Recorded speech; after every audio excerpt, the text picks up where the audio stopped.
Estamos de volta aqui no Paideia, já com a presença do professor Leonardo Maurici Borges, que é professor do Departamento de Botânica da UFSCar e atua na área de taxonomia e sistemática. Recentemente descobriu 3 novas espécies de plantas no norte de Goiás e a gente fala também sobre isso. Leonardo, muito bem-vindo, muito obrigada, é uma satisfação que você tenha aceito o nosso convite para estar conosco aqui hoje. Eu que agradeço, muito legal estar aqui com vocês. A gente vai falar bastante de taxonomia hoje aqui no programa, então eu queria que você começasse falando o que é essa área do conhecimento e por que ela é importante. Tudo bem. De maneira bem simples, a taxonomia é um ramo da ciência, da biologia, que se preocupa em identificar e entender a relação entre as espécies, né? Entender qual que é a diversidade biológica que a gente tem na Terra.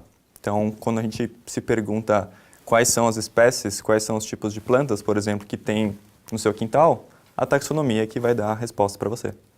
E por que é importante a gente saber que espécies de plantas a gente tem no nosso quintal? A taxonomia ela surgiu principalmente com uma curiosidade, né? Assim, de você entender o que está ao seu redor, de saber o que tem ali, por exemplo, as plantas do seu quintal. Se você tem um interesse no ambiente, você quer saber o que está ali. Então ela sai principalmente dessa curiosidade inicial que a gente tem em relação ao lugar em que a gente está. Mas a taxonomia ela estabelece a base para todos os estudos em biologia. Então, tudo que a gente pode falar sobre organismos depende da taxonomia. Então, se você quer saber, por exemplo, qual planta você pode comer, você sabe o nome de uma espécie que ela é comestível, ou que pode vir para um remédio, por exemplo. E em muitos casos, a gente tem até exemplos em que plantas que são muito parecidas, mas são diferentes. Por exemplo, uma seria comestível e outra seria venenosa. Por exemplo, na própria família do tomate, que é uma planta bem comum, que todo mundo conhece e faz parte da base da alimentação de muitas pessoas, a gente tem ali dentro plantas que são venenosas. Então é importante você saber o que está acontecendo para ter certeza do que a gente faz. E como trabalha um taxonomista? Porque você, por exemplo, depois a gente vai falar, você acabou de descobrir 3 novas espécies de plantas lá em Goiás. Você fica no meio do mato olhando e fala, essa eu acho que é uma espécie nova. Como é que é o trabalho do taxonomista no campo e no laboratório? Isso é parte do trabalho, né? As espécies que a gente não conhece, as espécies novas, elas estão de maneira geral em lugares que ainda não foram visitados tanto pelos biólogos ou pelas pessoas. A gente tem espécies novas que são descobertas em coleções, depois eu posso falar mais um pouco de coleções, mas uma parte do trabalho é ir para ambientes naturais que ainda estão conservados, né, que não foram transformados em ambientes urbanos ou culturas, por exemplo, de cana-de-açúcar, por exemplo, e identificar quais são os organismos que estão ali. Em alguns casos, por exemplo, algumas dessas espécies novas, eu cheguei no campo e como eu conheço já o grupo que eu trabalho, eu olhei e falei, nossa, isso aqui é uma espécie muito diferente. Mas essa viagem que eu fiz especialmente, ela partiu do estudo de uma coleção botânica de outras pessoas que estiveram nessa área, coletaram essas plantas, isso também é uma parte do trabalho de taxonomia, que é fazer amostragens, coletar organismos, né, e levar para coleções, e aí eu vi que aquelas plantas elas eram meio esquisitas. E aí a gente partiu o desejo de ir para o campo, ir para o local onde elas ocorriam, para tentar confirmar isso, vendo as plantas de fato. Você já tinha visto ela na coleção? Tinha visto uma delas na coleção, que outros pesquisadores tinham feito, o pessoal da Unesp de Rio Claro, com quem a gente tem trabalhado em parceria. E aí a gente foi para o campo junto com eles para realmente ver se essas espécies eram novas. E de fato são. Isso foi mais ou menos uma questão no primeiro momento visual, assim, você olha para a planta e fala, isso aqui é diferente, etc. Depois você vai identificá-la de uma maneira mais detalhada, algum exame genético, alguma coisa desse tipo ou não? Depende. Quando a gente está tentando saber se uma espécie é nova, a gente vai olhar as características que ela tem, né? Como que ela pode ser, se ela é diferente ou parecida com outras que a gente já conhece. Diferente em termos de aparência mesmo, morfologicamente? Sim. Esse é um primeiro passo. Depois você pode querer partir para outros tipos de análise, como por exemplo, de DNA. Nem sempre isso é estritamente necessário.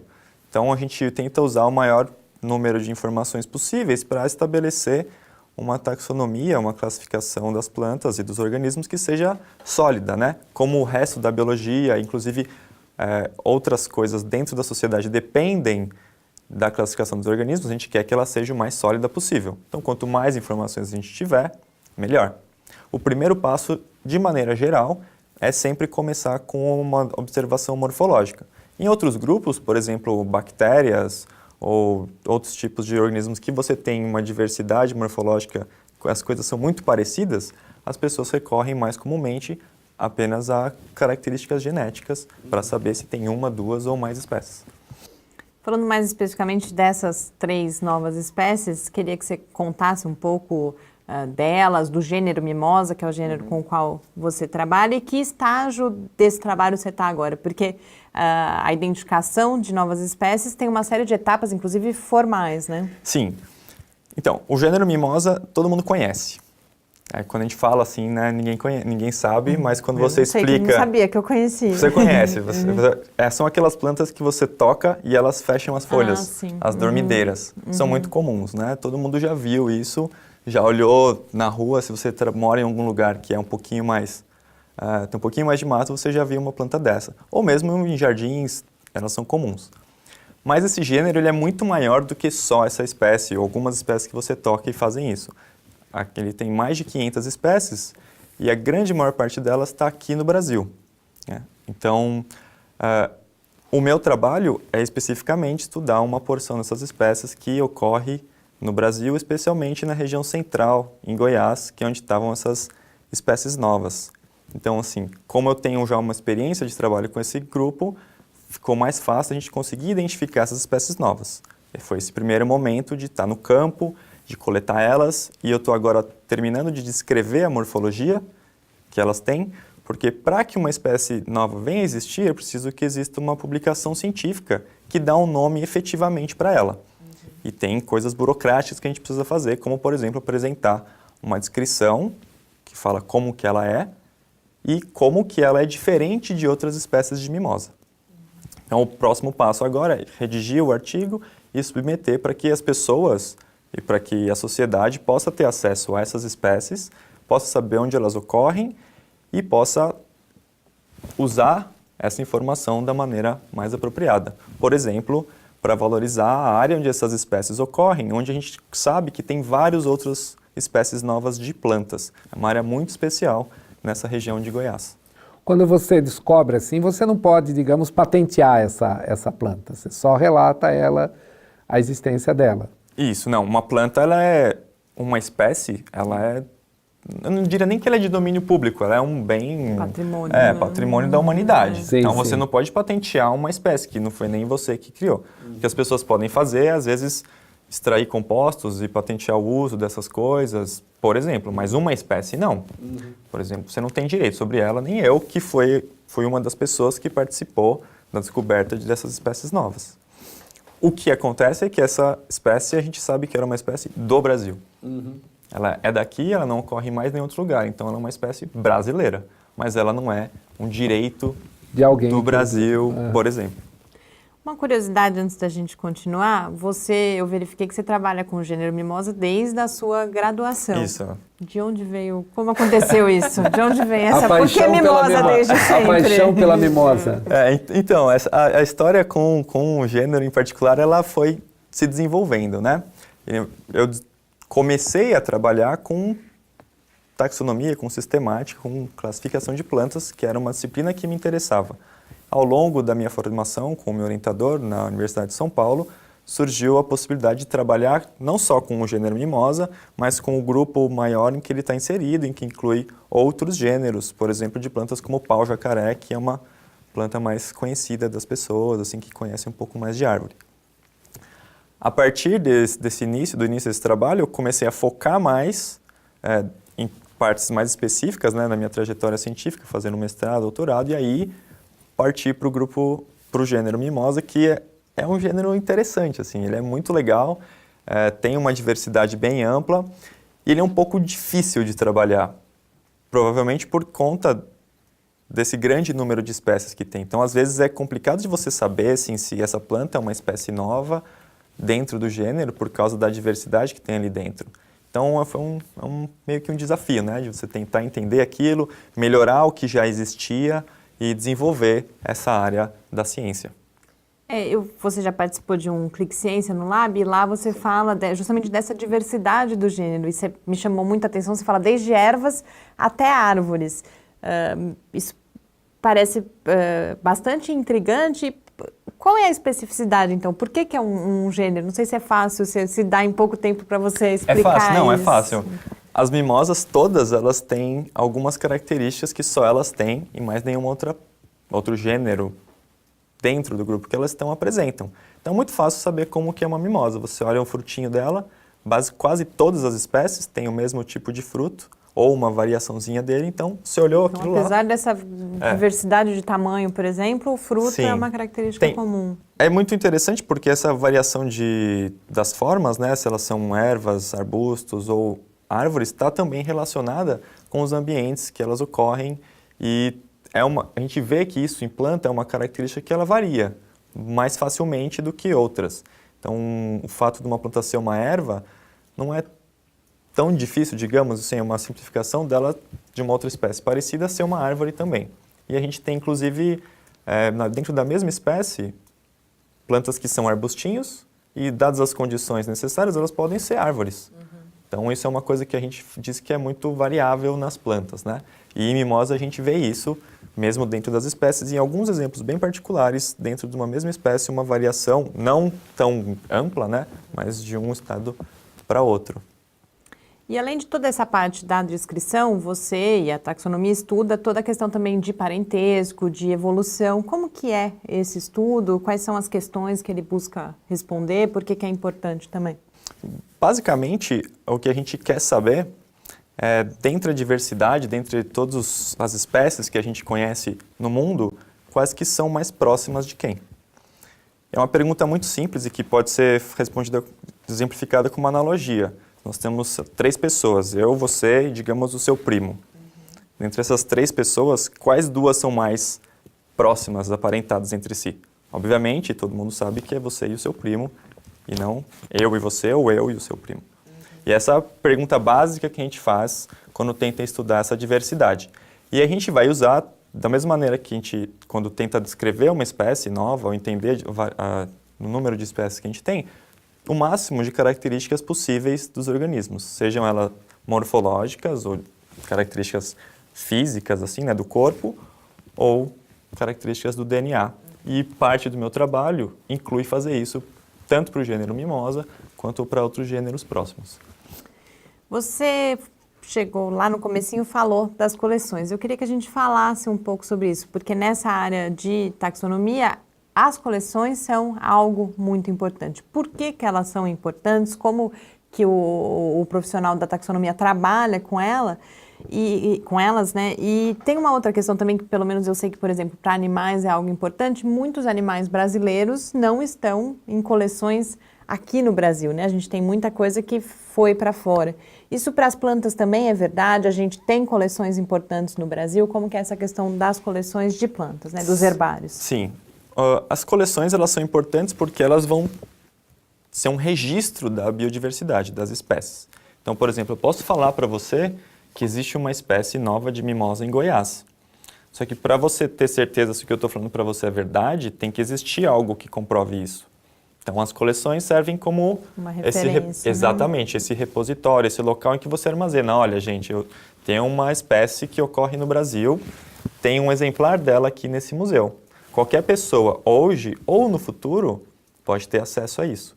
Isso permite que a gente tenha também outras informações, por exemplo, de onde as plantas ocorrem, onde os animais ocorrem, e a gente pode saber quão importante, ou, por exemplo, se eu quero fazer algum tipo de mudança ambiental, construir uma cidade, sei lá, você sabe se ali tem plantas especiais ou animais ou não, né? Então, esse é um registro temporal da diversidade que existia em um determinado lugar. E isso é muito importante, porque são esses materiais que a gente usa também para entender as espécies novas. Quando eu vejo essa espécie nova, no caso dessa que era patente, era bem claro que ela era uma espécie nova, tudo bem, mas em alguns outros casos a coisa é um pouco mais complicada e você tem que comparar com alguma coisa. Se você não tem uma coleção, você não tem o que comparar. Então, e elas vão ter ali exatamente os organismos. E hoje em dia é muito fácil para a gente, inclusive, extrair DNA de materiais que estão em coleção. Então, a gente tem um repositório de muita informação nas coleções. Elas têm que ser bem valorizadas. Aqui no Brasil, a gente tem coleções super importantes para plantas. A maior que a gente tem é o Jardim Botânico do Rio de Janeiro, que tem mais de 500 mil exemplares. As plantas ficam em cartolinas, né?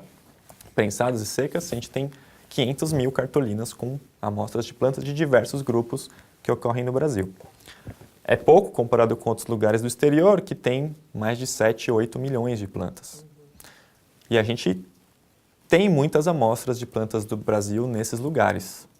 Então, às vezes, a gente tem que ir lá para poder ver essas plantas. Mas, hoje em dia, com a tecnologia, isso tem sido muito facilitado, porque o que tem acontecido é que as pessoas têm feito imagens dessas amostras de plantas e disponibilizado elas na internet, e qualquer pessoa pode acessar e ver essas amostras, né? Então, assim, facilita muito o trabalho do taxonomista. Aproveitando que você falou sobre isso, você está inclusive numa colaboração com o Departamento de Estatística aqui da UFSCar que tem relação com o uso dessas imagens, né? Exatamente. Então, essas imagens estão disponíveis para a gente usar, e principalmente os cientistas, né, os botânicos, fazem uso delas para extrair informações, para entender como as plantas variam.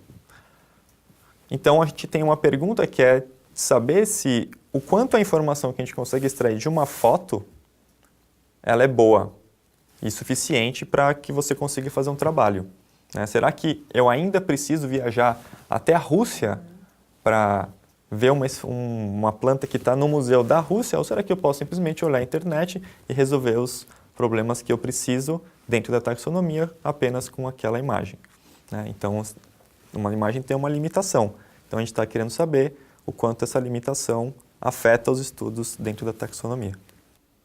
Quando a gente fala dessa quantidade de espécies, falou 500 mil no Jardim Botânico, qual a estimativa de espécies, talvez, que a gente tivesse de plantas no Brasil? Ou seja, qual é a nossa quantas ainda faltam, né? Só em ordem de grandeza, obviamente, de plantas para serem identificadas, etc. Então, esses 500 mil no Jardim Botânico não são espécies, né? São amostras. Então, a gente tem um número menor de espécies do que isso. Eu não lembro de cabeça agora qual que é o número de espécies de plantas que a gente tem no Brasil, mas para você ter uma ideia, a gente conhece, em termos de organismos, de espécies, para a Terra, que ocorrem tanto na Terra quanto no mar, cerca de 1,5 milhão. Isso, 1,5 milhão de espécies. Mas existem estimativas de que a biota, o número de espécies total da Terra é da ordem de 8 milhões. Então, a gente está atrasado aí na descrição das espécies em mais de 6 milhões de espécies, tanto de plantas como de animais e outros tipos de organismos. Então, ainda tem muito trabalho para a taxonomia. E um grande problema que a gente enfrenta hoje em dia é que a gente está tendo uma perda dos ambientes naturais. Então, você anda no estado de São Paulo, você vê que a gente tem basicamente cana-de-açúcar. Você pega uma estrada e é cana-de-açúcar. A gente quase não tem áreas naturais, que é onde estariam essas espécies que a gente ainda não conhece. Então, a velocidade com que os ambientes estão sendo destruídos é muito maior do que a que os taxonomistas conseguem descrever as espécies. Isso é um grande problema. Esse é um dos problemas. Você coloca a perda do ambiente natural, inclusive a extinção de algumas espécies. De outro lado, taxonomistas também andam raros ultimamente, não? Esse também é um problema, não é? O baixo número de profissionais da área de taxonomia. Aqui no Brasil, a gente não tem tanto isso. A taxonomia é uma ciência que está bastante ativa no Brasil, principalmente porque a gente tem muita diversidade aqui, né? A flora do Brasil é a flora que tem o maior número de espécies do mundo. Então, de plantas, no Brasil é o primeiro lugar. Mas em outros lugares do mundo, a gente tem tido problemas com isso, com corte de verbas para a taxonomia, com corte na formação de pessoas que vão voltar aos seus estudos para entender a diversidade dos organismos. E isso é um grande problema, porque sem gente, a gente não vai fazer esse serviço, que é extremamente importante. E é legal ser taxonomista? É super legal. Não imaginava que você desse uma resposta diferente.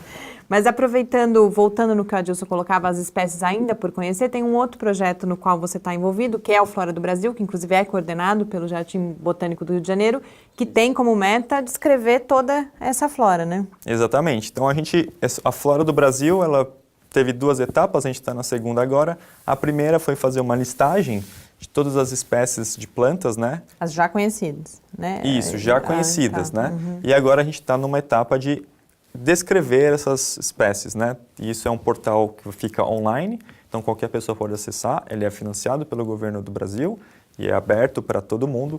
E o nosso alvo é que até 2020 nós tenhamos todas as espécies de plantas que já são conhecidas lá na internet, com informações sobre a morfologia delas. Então é um projeto de disponibilização dessas informações, porque eu tinha entendido que era de descoberta de novas espécies. Não só também. isso faz parte, né? Mas assim, é mais voltado para a disponibilização para a gente ter uma ideia efetiva do que existe no Brasil. Porque até o início desse projeto a gente tinha estimativas de quantas espécies existiam. E aí a partir do início dele, ele tem uma colaboração entre vários taxonomistas, cada pessoa especialista num grupo. Então, por exemplo, eu faço parte do grupo que trabalha com mimosa, os taxonomistas que trabalham com mimosa vão lá e colocam informações que são balizadas pelo nosso conhecimento. Então, a gente foi lá, um especialista falou, essa espécie existe no Brasil, essa espécie não existe. Antes a gente tinha ainda muita incerteza sobre o que tinha aqui, e agora a gente está tendo mais certeza. E isso permite que a gente possa usar essas informações de maneira muito mais eficiente. E aqui na UFSCar, como que a gente está? A gente tem coleção? Você chegou faz pouco tempo na universidade? Sim. Como que está esse trabalho aqui? A gente tem um herbário aqui, uma coleção de plantas. Eu sou o curador desse herbário também. É um herbário pequeno. A gente tem cerca de 3.000 amostras de plantas, é bem modesto, mas ele é mais voltado para os trabalhos que foram feitos aqui no passado. Um dos meus objetivos é valorizar essa coleção, né? Incluir mais plantas, trabalhar em parceria com outros lugares. Então, por exemplo, essas espécies novas vão ser depositadas na coleção da UFSCar. E a gente tem outros tipos de coleções biológicas também, incluindo até fósseis, animais, insetos, que são aqui da UFSCar. Também temos... A UFSCar tem um dos maiores bancos de algas vivas do mundo, né? Então, que também faz parte do Departamento de Botânica. Então, a gente tem essas coleções aqui, elas são super importantes para valorizar a biodiversidade, para embasar o trabalho que a gente faz aqui na universidade, a pesquisa que está sendo desenvolvida. Essas coleções, em geral, elas têm um papel de divulgação científica também? Elas são visitadas, por exemplo, não só as do UFSCar, mas coleções de pesquisa em geral, elas são disponíveis para o público? Sim e não. O que acontece é que a gente geralmente tem uma parte da coleção que ela é feita, destinada para visitação. Mas a coleção propriamente dita, não, ela é aberta ao público acadêmico, né? Porque você tem que ter um treinamento para você mexer com esses materiais, evitar que eles sejam destruídos e garantir que o dinheiro e uma vida que foi... né? A gente mata os bichos, mata as plantas para colocar na exposição, garantir que aquilo seja preservado pelo maior número de tempo possível e seja útil pelo maior número de tempo possível, né? É caro você sair daqui de São Carlos e ir até Goiás, coletar algumas plantas e depois manter essa coleção. Então, a gente não permite acesso ao público em geral, mas em várias coleções tem também um setor em que as pessoas podem visitar e conhecer aquilo que é feito ali. Leonardo, muito obrigada. Nosso tempo, infelizmente, acabou. Muito obrigada por ter aceito o convite. Foi um prazer a gente poder conversar sobre tudo isso aqui no Paideia hoje. Foi muito bom, obrigado. E espero que a gente possa se falar mais vezes. Com certeza. E esse Paideia fica por aqui. A gente volta na próxima terça-feira, às 6 horas da tarde. Acompanhe o Lab também no Facebook, no Twitter, ou fale com a gente pelo e-mail cliqueciência@ufscar.br. Muito boa noite. Uma boa noite a todos e até a próxima semana. Tchau, tchau.